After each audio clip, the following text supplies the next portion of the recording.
What do you make of Stan's performance out there? Very, very impressive. He came with full power. He moved really well because he almost made Tomas Berdych look a little ineffective at times. He had answers for all of his power, was able to put the ball in awkward situations and capitalize when he got up in the rally. So I was very impressed with him, and I'm sure he'll be feeling pretty pleased with himself right now. Yeah, he will. For Tomas, it's still, every time he's come here, he hasn't won his first game. He's lost his opening game.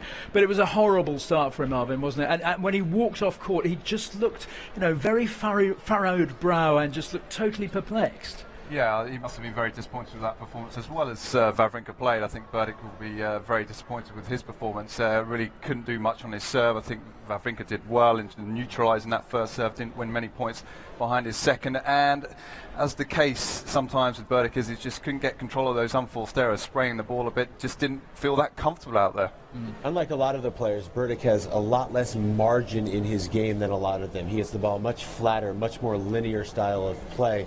But also, one of the most underrated shots in men's tennis is the Wawrinka serve. And we saw it today. He has such a beautiful one-handed backhand. He's improved his forehand. He's improved so many aspects of his game. But the most reliable part of his game for a long time has been that serve. And right from the start, he was getting so many free points, or he was setting up a short ball. And then by virtue of serving so well, getting so many free points, he's able to loosen up and be more aggressive in the rest of his shots. It really set the tone for the match early. It did, and maybe it set the tone for this end of year for Stan, because having achieved that maiden Grand Slam at the Australian Open, fantastic, just fell off a little bit, then came back to win the Rolex Masters at Monte Carlo.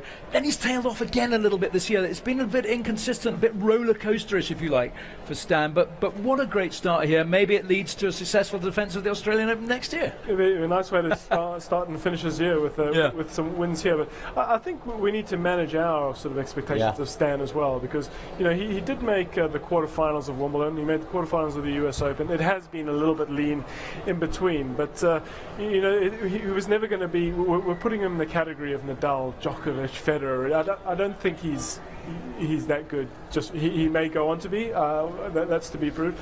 But he's got a good game. I think it's the end of the year. He can really focus everything he's got on this.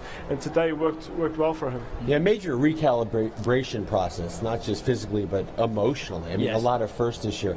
A major champion. Then he wins his first Masters 1000 title in Monte Carlo, beating Federer. Now has a chance to win the Davis Cup next week. He's back here and looking so sharp. So he has had an interesting year with a lot of ebbs and flows. But what you've seen when he's been at his best, he's capable of beating anyone. You know him pretty well, Justin. I mean, is he the sort of character who finds having the spotlight on him in that way just a little uncomfortable? It seems like he's starting to embrace it a little bit, but that's been part of the reason why it's taken him a little longer to break through, really being comfortable in those big moments. And even this year, after he won the Australian Open, he struggled a little bit, especially in the Davis Cup, when he was very vocal about how much it meant. So it's great that he's getting some positive momentum, started here very well, getting some very big tennis to play in the coming weeks. I think it's not only the expectations, but all the stuff that would go with being a Grand Slam champion. I mean, it's the off-court stuff that just drains your energy. And again, it keeps putting into perspective how well these top guys deal with all the demands. I mean, we talked a long time about Federer yesterday, how many interviews they do, how many sponsor commitments, and that all takes your energy. You've got to learn how to manage that. And Stan's just going through that for the first time now. Those guys, in some ways, because of the success they've had early in their career, have had a long time to work that out. I mean, they happen to deal with it pretty well straight away, but lots of new learning curves for Stan. Yeah, terrific stuff. Just very briefly, Arvind, in terms of Tomas, what will he be thinking right now, and how will he be working on the practice courts tomorrow?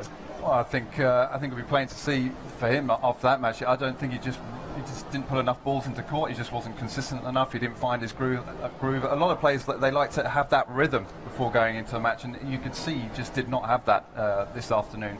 He just wasn't feeling the ball on the string. So I would imagine tomorrow, a couple of hours on the practice court, just trying to groove his shots, just trying to get some confidence from somewhere, because that's, for him, it's a bit of a nightmare start for him, because now he's playing a bit of catch up. He's got to win his next two matches.